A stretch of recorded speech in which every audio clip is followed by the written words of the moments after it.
para jamaah yang dimuliakan oleh Allah Subhanahu wa taala, setelah beliau memuji Allah Subhanahu wa taala dan bersalawat kepada Rasulullah SAW, kemudian beliau menyampaikan bahwasanya pertemuan ini memang menjadi pertemuan terakhir pada kesempatan kali ini. Tapi bagi beliau ini adalah merupakan awal dari kesempatan untuk senantiasa berusaha untuk mengunjungi kita semuanya di kesempatan yang lain. Walaupun kalimatnya akhir, tetapi ini merupakan beliau niatkan kesempatan untuk mengawali hubungan kita dipererat dengan adanya ziarah ini. Dan beliau katakan tadi bahwasanya saya mendapatkan Anda semuanya adalah orang-orang yang sangat tinggi budi pekertinya, ya, sangat baik akhlaknya dan sangat cinta dengan kebaikan. Saya mendapatkan Anda ini orang-orang yang sangat baik dan mencintai kebaikan. Moga-moga dengan hal yang saya lihat ini, kata beliau, menjadi sarana agar kita bisa dikumpulkan di akhirat kelak di dalam surganya Allah Subhanahu wa taala, sebagaimana saat ini kita berusaha menjadi orang yang baik, dikumpulkan oleh Allah Subhanahu wa taala di dalam rombongan orang-orang yang baik.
Para jamaah yang dimuliakan oleh Allah Subhanahu wa taala, pembahasan kita adalah pembahasan yang sangat istimewa di waktu yang sangat singkat ini, pembahasan tentang berbakti kepada orang tua kita. Merekalah yang menjadi sebab ya kita berada di dunia ini dengan izin Allah Subhanahu wa taala. Maka mari kita perhatikan keagungan dan keindahan kedudukan orang tua kita di hadapan Allah Subhanahu wa taala, bahkan di hadapan kita semuanya. Wa qadara rabbuka alla ta'budu illa iyyah. Dan Allah telah memutuskan, Allah sebagai Rabbmu telah memutuskan bahwasanya kalian tidak boleh menyembah kecuali hanya kepadanya. Kemudian Allah katakan wabil walidaini ihsana, dan kepada kedua orang tua kalian hendaklah kalian berbakti. Maka Allah sertakan setelah tauhid adalah berbakti kepada kedua orang tua.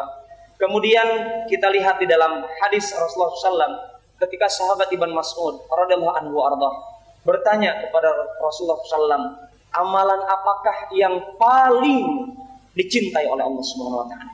Kemudian Rasulullah SAW mengatakan, yang pertama sholat tepat waktunya. Kemudian sahabat ini mengatakan, apalagi ya Rasulullah? Kemudian beliau menjawab alaihi salatu wassalam, berbakti kepada orang tua. Kemudian apa lagi? Kemudian berjihad fisabilillah. Maka lihat, Rasulullah SAW mengedepankan kedudukan berbakti kepada orang tua dibandingkan berjihad di jalan Allah. Padahal berjihad di jalan Allah adalah darwatus sanamil Islam. Berjihad adalah puncak ketinggian Islam, puncak syariat Islam paling tinggi adalah berjihad di jalan Allah Subhanahu wa taala. Maka itu sungguh menunjukkan keutamaan kedudukan berbakti kepada orang tua dibandingkan berjihad di jalan Allah Subhanahu wa taala. Kemudian para jamaah, di dalam hadis yang lainnya kita dapatkan kisah yang panjang, waktu kita terbatas ya. Kisah dari yang dikisahkan oleh Rasulullah SAW tentang 3 pemuda zaman dulu. Kisah nyata, bukan fiktif ya. 3 pemuda ini mengadakan perjalanan sampai melewati hutan, kemudian istirahat di dalam gua. Qadarallah, Allah takdirkan gua tersebut langsung dari atas gua tersebut terjatuh batu yang sangat besar menutup gua. Mereka berada di dalamnya. Para jamaah, di zaman dulu tidak ada handphone.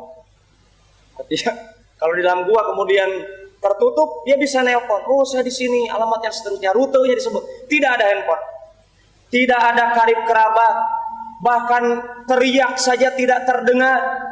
Kemudian batunya didorong juga, Allah tidak berikan kesanggupan untuk mereka mendorong, padahal 3 orang masih muda-muda. Untuk apa? Kenapa Allah tidak berikan mereka kesanggupan? Ada hikmah di dalamnya, agar mereka ingat kepada Allah Subhanahu wa taala. Maka salah seorang di antara mereka merenung, mengatakan kepada teman-temannya, sesungguhnya kita tidak mungkin selamat ini. Gak mungkin kita ini bisa terbebas kecuali kita mengangkat tangan meminta kepada Allah dengan bertawasul, dengan menjadikan sarana amal soleh yang telah kita kerjakan. Maka masing-masing memikirkan amalan apa yang paling istimewa yang selama hidupnya pernah dipersembahkan kepada Allah. Muncullah perkataan dari salah seorang di antara mereka, oh saya punya kedua orang tua. Orang tua saya kedua-duanya telah tua, sudah lansia, sudah lanjut usia. Kemudian orang pemuda ini mengatakan, aku ini mempunyai ternak ya, yang biasa aku perah air susunya. Dan itu air susu sengaja aku persembahkan kepada kedua orang tuaku sebelum kepada anak dan istriku. Maka pada suatu ketika aku keluar rumah karena keperluan mencari rumput untuk ternakku. Kemudian saking sibuknya cari rumput, lupa. Kelamaan. Sampai pulang ke rumah, didapatkan orang tuanya sudah tertidur lelap. Ibu bapaknya sudah tertidur lelap, padahal dia sudah mempersiapkan air susu yang masih hangat. Dia pikir orang tuanya masih bangun, langsung dipersembahkan sebagai bentuk baktinya. Tapi didapatkan orang tuanya sedang tidur terlelap, maka dia pikirkan, apakah saya mesti menunggu atau bagaimana, atau menyerahkan air susu ini didahulukan dulu keluarganya. Padahal dalam riwayat yang lainnya para jamaah, pemuda ini didapatkan apa? Anak-anaknya pada merengek, Pak air susu Pak, tolong minumnya. Pokoknya merengek kepada bapaknya agar dikasih air susu itu. Maka dia katakan tidak boleh. Ya, kemudian dia berazam, semalam suntuk Pak. Semenjak pulang membawa rumput sampai tiba sholat subuh, tiba waktu fajar, ya, tiba waktu fajar, itu air susu masih dipegang, dia tidak tidur semalaman, begadang, bukan nonton bola. Bergadang untuk menahan air susu ini yang masih segar ini.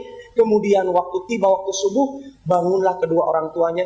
Bu, ini dengan keletihan dirinya menyerahkan dalam niat berbakti kepada orang tua. Kemudian dia baru berseru kepada Allah, ya Allah, seandainya perbuatan aku ini letih, aku ini yang aku kerjakan sampai saat ini, karena Engkau, maka bantu aku untuk terbebas dengan teman-temanku keluar dari gua ini. Dengan izin Allah Pak, batu yang dipegang oleh Allah ini bergeser, tetapi bergesernya tidak banyak, sedikit. Akhirnya mereka tidak sanggup untuk keluar.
Secara singkat, yang kedua, pemuda ini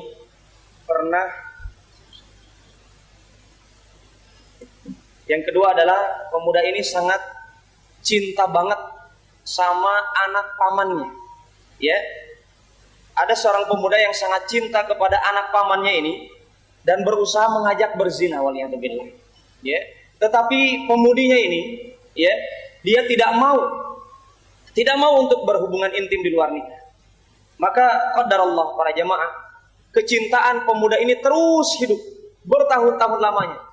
Walaupun dalam kondisi ditolak, ya belum terjadi, kemudian qadarullah pemudi ini disogok dengan uang karena membutuhkan uang.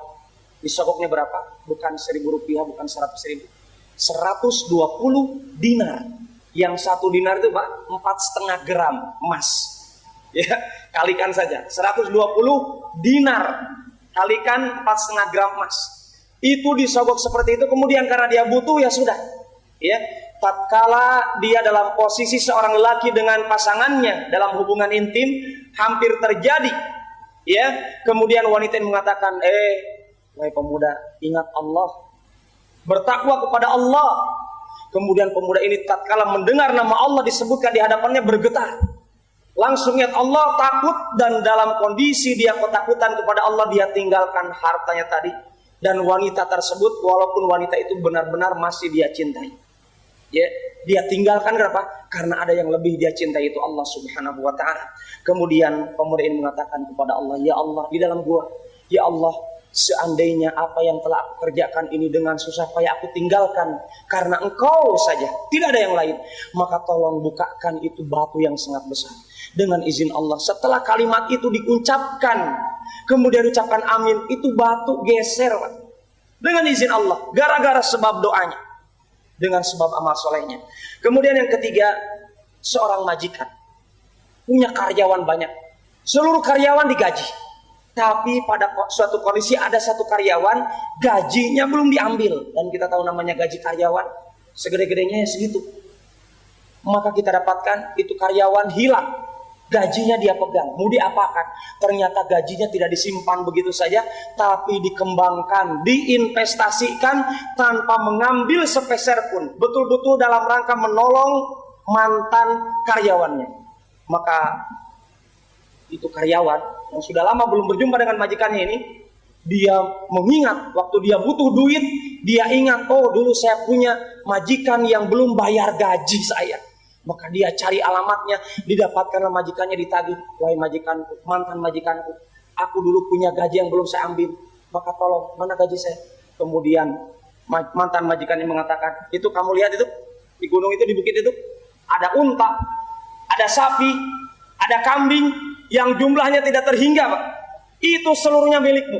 Maka si karyawan ini, mantan karyawan mengatakan, aduh, mentang-mentang orang kaya, jangan ngejek-ngejek saya, gaji saya tidak seperti itu. Maka kata majikan ini mengatakan, demi Allah itu betul-betul milikmu, yang dulu gajimu aku pegang tapi aku investasikan, itu tidak aku ambil sedikit pun, silakan diambil. Maka betul-betul itu si mantan karyawan mengambilnya, tidak juga menyisakan sedikit pun, hanya mengucapkan terima kasih. Kemudian diambil seluruh untanya, seluruh kambingnya, dan seluruh sapinya. Maka kata dia, ya Allah, seandainya apa yang aku kerjakan itu betul-betul tulus ikhlas karena Engkau, tolong bukakan itu batu yang sangat besar agar kami bisa terbebas. Dan dengan kalimat yang ketiga ini, batu tersebut tergeser dengan luasnya sehingga tiga pemuda ini keluar terbebas dari kungkungan gua yang besar tersebut. Subhanallah.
memang lil kabir.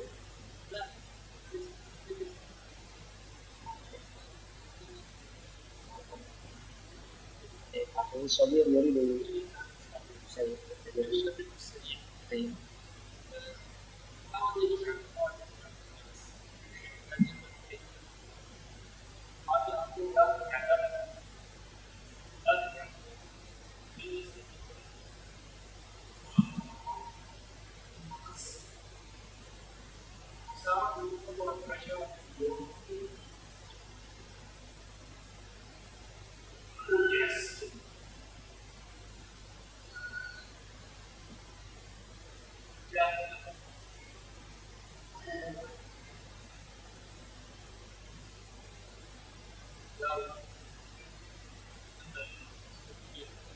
Muhammad.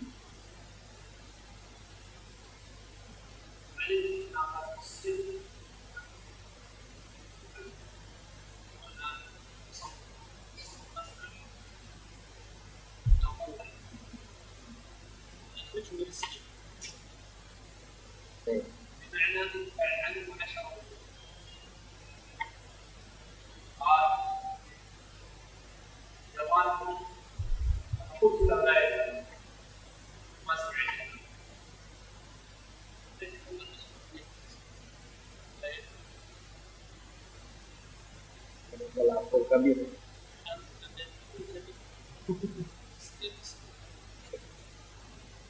Baik.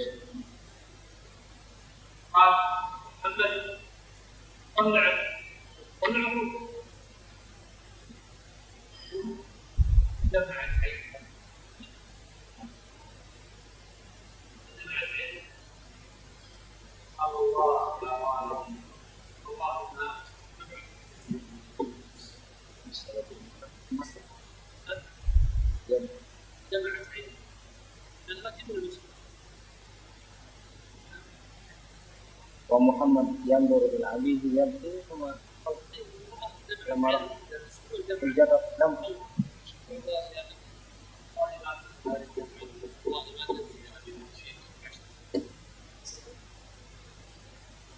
dan akul kabir bar diwali.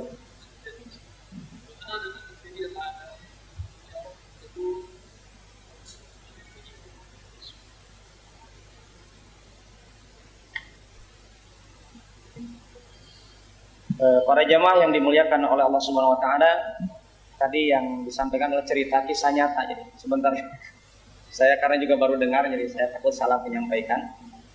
Kembali kepada apa yang beliau sampaikan di awal, bahwasanya keutamaan berbakti kepada orang tua dari kisah yang tadi singkat itu 3 kisah nyata tadi adalah di zaman sahabat di zaman Rasulullah SAW menceritakan di zaman dulu, ya 3 orang tadi adalah orang-orang yang berbakti dengan orang-orang yang bertawasul dengan amalnya, salah satunya berbakti kepada orang tua.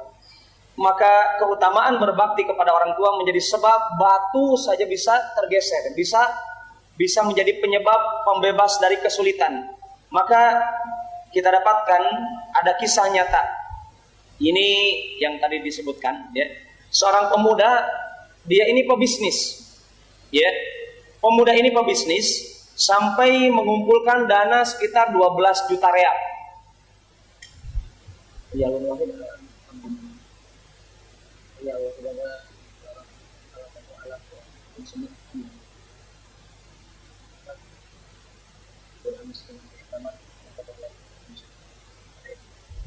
ini ada pemuda kaya raya karena dia rajin bekerja dan betul-betul bekerja dari nol sampai dia sukses.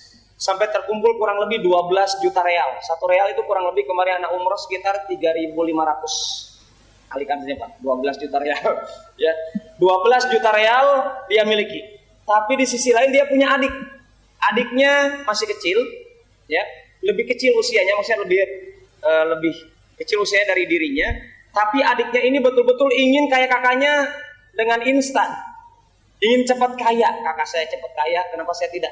Jadi dia ingin instan, kemudian dia kerjasamalah dengan orang yang mungkin tidak jelas, kemudian minjam uang seterusnya sampai terjerumus kepada apa? Kerugian yang menyebabkan, ya, ketika itu dia mengambil pinjaman uang 10 juta real. Nggak tanggung-tanggung ini, adiknya berani sekali pinjam ya untuk bisnisnya dengan super kilat, dan kakaknya berpesan kepada adiknya, jangan dulu bisnis, karena adiknya diketahui apa, belum pandai berbisnis, tapi adiknya betul-betul bertekad kuat ingin mirip kakaknya. Maka dia ambil modal pinjaman 10 juta sampai ujung-ujungnya di penjara. Karena sebab itu tidak sanggup, Allah Ta'ala yang jelas dari penjara, sampai otomatis dirinya didapatkan apa, memanggil kakaknya dengan bapaknya. Para jamaah yang dimuliakan Subhanahu wa Ta'ala, ketika itu bapaknya, di sini kita lihat bapaknya dengan kakaknya anak yang di penjara ini. Kakak yang bernama Muhammad dipanggil bapaknya, ya Muhammad, wahai Muhammad, bantu tuh adikmu itu, bantu itu adikmu itu terbebas dari penjara, biar dia dikeluarkan dari penjara. Kata kakaknya, sudah saya ingatkan, sudah saya ingatkan itu, biarin saya biar tahu rasa. Itu kata kakaknya. Kemudian kata bapaknya, terus bapaknya berkali-kali sampai pada detik kalimat kedua atau ketiga kalinya bapaknya mengatakan, sudah keluarkan, bantu, ya hutangnya itu lunasi, biar cepat keluar, kita juga yang menanggung malu itu adik kita, adik kamu. Kemudian bapaknya kali kedua atau ketiga itu sambil meminta kepada anaknya yang pertama ini, tolong bebaskan adikmu. Menetes cuma 1 tetes air mata, Pak.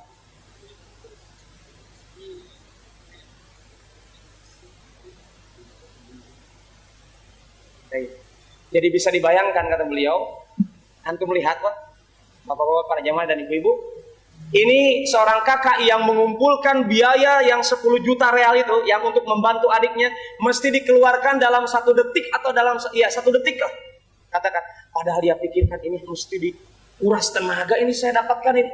Bisa dibayangkan? Ini uang tidak gampang loh saya dapatkan.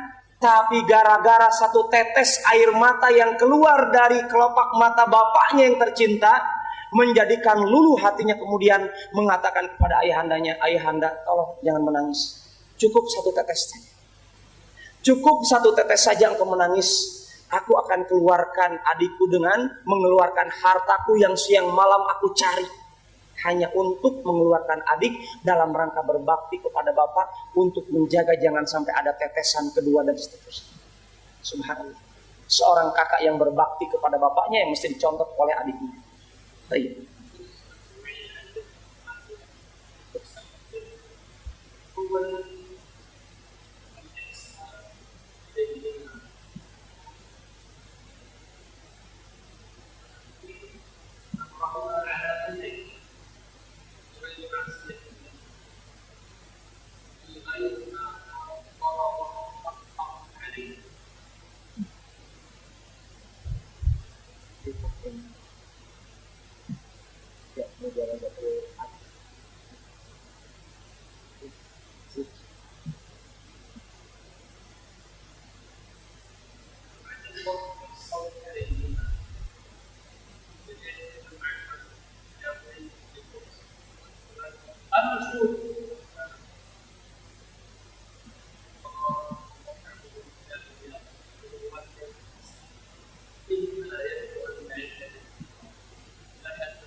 Yang selanjutnya adalah sarana-sarana agar kita bisa berbakti kepada orang tua kita. Yang pertama, berbuat kebaikan, ya, dan kedepankanlah urusan mereka berdua dibandingkan kebutuhan dan kepentingan diri kita pribadi.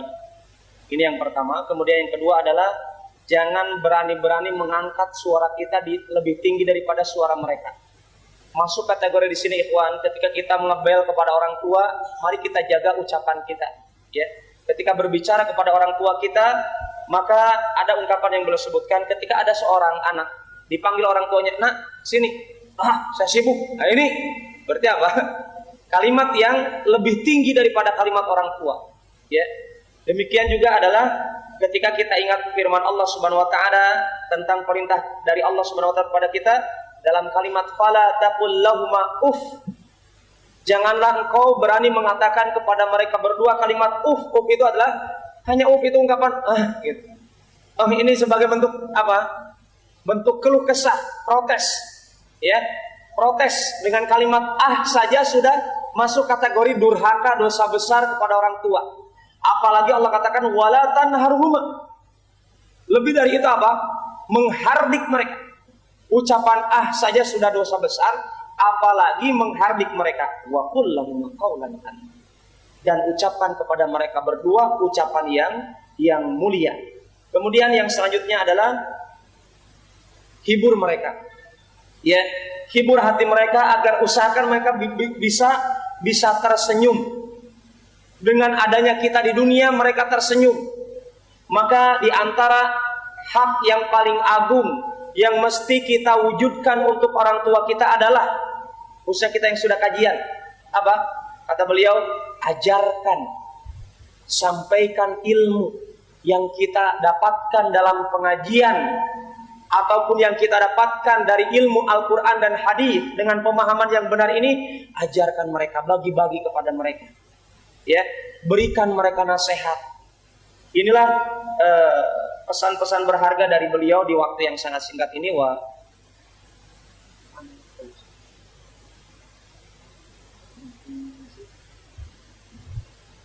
Bapak-bapak mungkin karena mungkin saya juga terakhir untuk pertemuan saat ini berziarah ke kita, dan beliau memberikan kesempatan kepada para jamaah untuk bertanya, memanfaatkan momen yang ada. Ada mic Pak, silakan bisa kita minta waktu sesaat ya. Jadi adzan Isya mungkin sholat Isya diundur beberapa saat.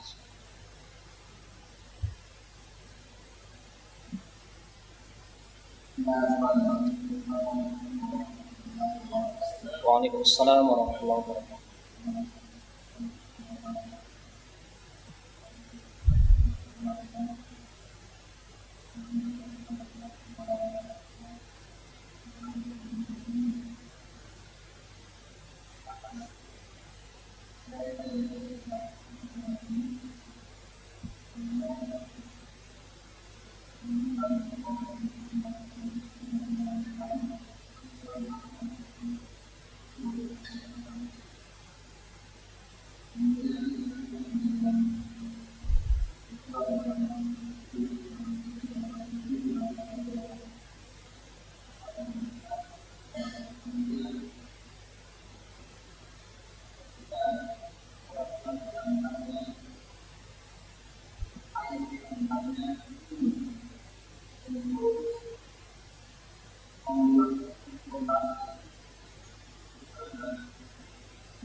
Baik. Soalan awal al-awal ala asas an qadiyati birrul walidain ba'da al-maut. Kaifa nabirru al-walidaina ba'da wafatihim. Awal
yang pertama beliau bersyukur ya, kepada Allah Subhanahu wa taala, kemudian berterima kasih kepada yang bertanya. Semoga Anda yang bertanya khususnya dan kita semuanya termasuk kategori orang-orang yang benar-benar berbakti kepada orang tuanya. Amin ya rabbal alamin. Kemudian berkaitan dengan pertanyaan tadi, bagaimanakah cara berbakti kepada orang tua? Ini yang beliau jawab ya. Setelah mereka berdua meninggal dunia, yang pertama adalah intinya berada dalam hadis Rasulullah SAW, idza mata ibnu Adam in qata'a amaluhu illa min salat. Apabila anak Adam meninggal dunia, maka amalannya terputus kecuali dari 3 perkara. Yang pertama sedekah yang senantiasa mengalir setelah wafatnya, kemudian ilmu yang bermanfaat, kemudian anak yang soleh yang senantiasa mendoakan dirinya. Ya, anak soleh yang masih hidup yang mendoakan dirinya. Kemudian doa seorang anak yang soleh, ya, ini karena sebab rahmat Allah kepada anak tersebut sampai mampu mendoakan, ya, mampu mendoakan orang tuanya. Maka doa anak yang soleh ini karena sebab rahmat Allah Subhanahu Wa Taala sangat memberi manfaat kepada kedua orang tuanya. Kemudian yang selanjutnya beliau sebutkan setelah orang tua kita meninggal dunia adalah bangun masjid. Bangun masjid, Pak. Ya. Jadi promosi. Menuju akhirnya masjid. Albut jadi beliau katakan katanya masuk kategori ini. Jadi kalau ingin berbakti kepada orang tua, bantu bangun masjid. Ya. Anak tidak nambah-nambahi terjemahan, beliau katakan juga boleh. Ya. Kemudian yang selanjutnya adalah bersedekah atas nama orang tua kita. Jadi bersedekah, kemudian niatkan untuk berbakti kepada orang tua. Artinya niatkan untuk mereka. Sedekah atas nama mereka, tapi kita yang berbuat. Ini yang dimaksud. Uangnya dari kita, tapi untuk mereka, gitu ya. Kemudian berbakti, berbuat baik kepada kerabat-kerabat mereka. Maksudnya kakak mereka atau adik mereka yang laki-laki atau yang perempuan. Berbuat baik kepada teman-temannya. Maka kita sebagai anak mulai saat ini mesti mensensus siapa teman dekat bapak kita, ibu kita. Sehingga ketika meninggal dunia, kita masih ada kesempatan untuk berbakti kepada orang tua kita walaupun mereka sudah meninggal. Kita lihat kisah nyatanya adalah Ibnu Umar radhiyallahu anhuma, seorang sahabat mulia, putranya Umar bin Khattab. Pernah suatu ketika beliau menaiki kendaraannya, kemudian didapatkan di hadapannya ada orang Arab Badui, orang desa. Kemudian didapatkan dia ingat ini adalah teman bapak saya Umar bin Khattab. Kemudian disematkanlah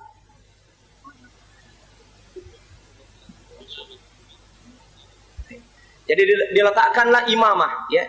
Di sorbannya itu diletakkan kepada siapa? Kepada orang desa tadi. Kemudian orang di kanan kirinya bertanya, engkau ini anak sahabat, kenapa engkau berikan itu? Kemudian, ini adalah teman dekatnya bapak saya Umar bin Khattab. Maka diniatkanlah baktinya kepada Umar bin Khattab setelah wafatnya adalah dengan memberikan hadiah barang berharga yang dia miliki kepada teman dekatnya orang tuanya. Tsani fi hina tuwfiya al-ab atau tuwfiya ahlun. Indana mada qadiyah fi a'mal hal hada syar'iyyah am la. Hunaka dzukir majelis khas. Ta'ziyah. Yad'u al-walad yad'u nas ilal bait ba'da wafati abihim li madha naqul ada dakhil fi aqidatul jin fi madha hunaka istilah ta'yin ba'dul ayyam adatan fi adatihim idatu ya abahu ja'ala haflah umpama fi yaum ar-rabi yaum al-ashir ya ta'zim tadkirah ada wafat ada soal ada soal kan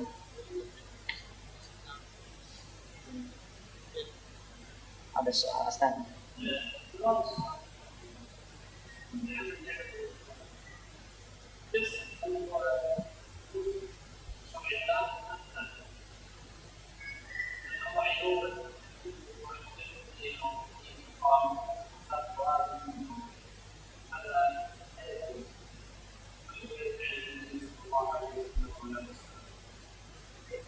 Pertanyaan yang kedua, yang ketika tadi disebutkan ya, berkenaan dengan mengundang orang untuk dibacakan berhari-hari setelah wafatnya. Kemudian ada ritual menentukan hari-hari tertentu sampai ada istilah pelepasan orang yang meninggal, arwah orang meninggal. Ini adalah perbuatan yang tidak pernah satu kali pun dikerjakan oleh Rasulullah SAW. Nabi Muhammad SAW dan para sahabat Rasulullah SAW tidak pernah mencontohkan hal ini. Maka sebagai umatnya sudah sepantasnya tidak melaksanakan hal tersebut karena Rasulullah SAW juga tidak pernah melaksanakan. As-su'alu tsalis bina'ul qubur. Jadi sih. Nah, saya.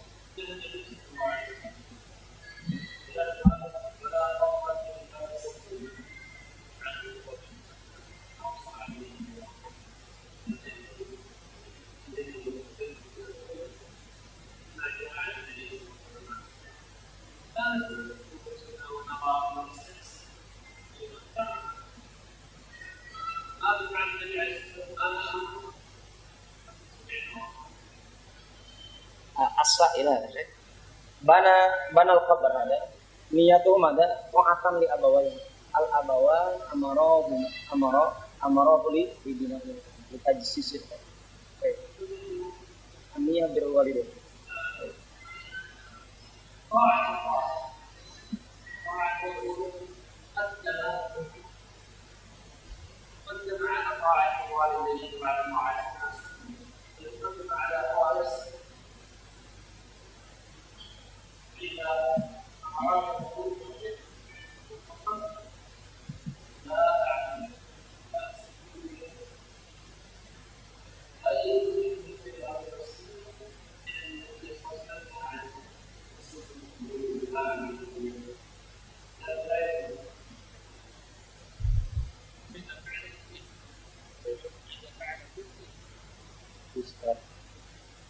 berkenaan dengan membangun kuburan, ya, menyemen kuburan, ini sebenarnya telah jelas ya dalam hadis Rasulullah SAW.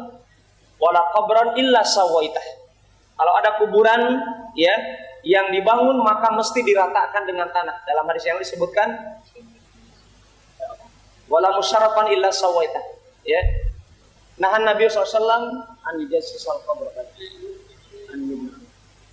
Rasulullah SAW di dalam hadisnya melarang untuk membangun kuburan, ya, untuk membangun kuburan ini dilarang. Jadi kalau kita dapatkan diri kita telah membangunnya, maka mesti diratakan.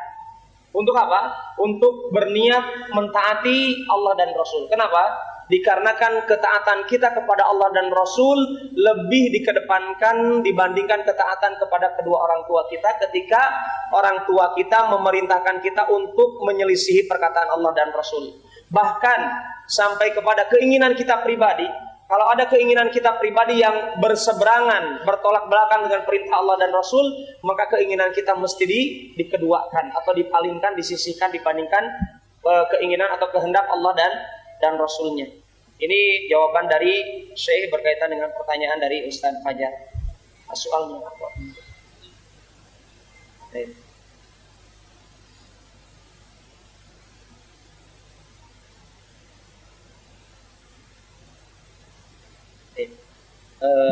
Pertanyaan dari akhwat, kita sudah tahu tentang sunnah, ya. Misalkan bahwasanya di dalam sunnah kita dapatkan tidak ada contoh dalam membaca yasinan tiap Jumat dan seterusnya. Kemudian orang tua kita seakan-akan tidak mau menerima, ya. Bagaimana cara memberitahukan kepada orang tua kita tentang sunnah ini ataupun tentang hal-hal yang tidak nyunnah ini? Ini pertanyaan. Hadza sa'ilah taqul kaifa tariqatun nushi liwalidayna hadza syai'. Idza kana qad arafna sunnah wa qad arafna hadhihi laysa bina sunnah. Lakinnal abawain tabaku ma ala ghair sunnah. Ma ala ghair sunnah.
Berkenaan dengan cara kita menasihati kedua orang tua kita adalah sebagaimana Allah telah mengisahkan Nabi Ibrahim alaihissalam ketika mendakwahi bapaknya, ya, bapaknya yang pemahat patung. Kita dapatkan Nabi Ibrahim dalam beberapa redaksi dalam Al-Quran berbicara kepada bapaknya dengan mengatakan, ya abati la ta'budis syaitan. Wahai ayahandaku, janganlah menyembah setan. Tolong dipahami kalimat ya abati. Ya abati ini adalah ungkapan kelembutan. Jadi bukan hanya sekedar wahai bapakku, tetapi wahai ayahanda. Artinya perkara yang sangat lembut, bahasa lembut dari bahasa Arab. Artinya di sini kita dapatkan ketika kita berbicara kepada orang tua, jangan sampai gara-gara cara kita menyampaikan salah sehingga orang tua kita tambah marah. Bukannya menerima. Kenapa? Karena kita mungkin tidak menghidupkan sunnahnya Nabi Ibrahim itu dengan bahasa yang lembut, retorika yang bijak. Kemudian saya menyebutkan etika dalam mengingatkan orang tua kita dengan menasihati adalah tidak mesti dengan kita secara langsung. Mungkin kita ajak mereka dengan pengajian, atau kita datangkan mereka seorang ustadz untuk memberikan nasihat kepada mereka yang ustadz ini dihormati, ya, disegani oleh orang tua kita sehingga mereka bisa mendengar. Dan yang lebih penting dari itu adalah berdoa. Seorang anak masih mungkin merubah kondisi orang tuanya dengan mengangkat tangannya kepada Allah, karena hati seluruh manusia di tangan Allah Subhanahu wa taala, termasuk hati orang tua kita. Ya, inilah yang bisa beliau jawab pada kesempatan kali ini, dan atas perhatiannya kami ucapkan jazakumullah khairan karena waktu kita terbatas, dan semoga kita masih bisa dipertemukan di kesempatan yang lain. Fa naqulu lakum ayyuhasy jazakumullah khairan katsira wa jazitum wa barakallahu fikum. wa fi muhadaratikum. Subhanakallahumma rabbana bihamdik asyhadu an la ilaha illa anta astaghfiruka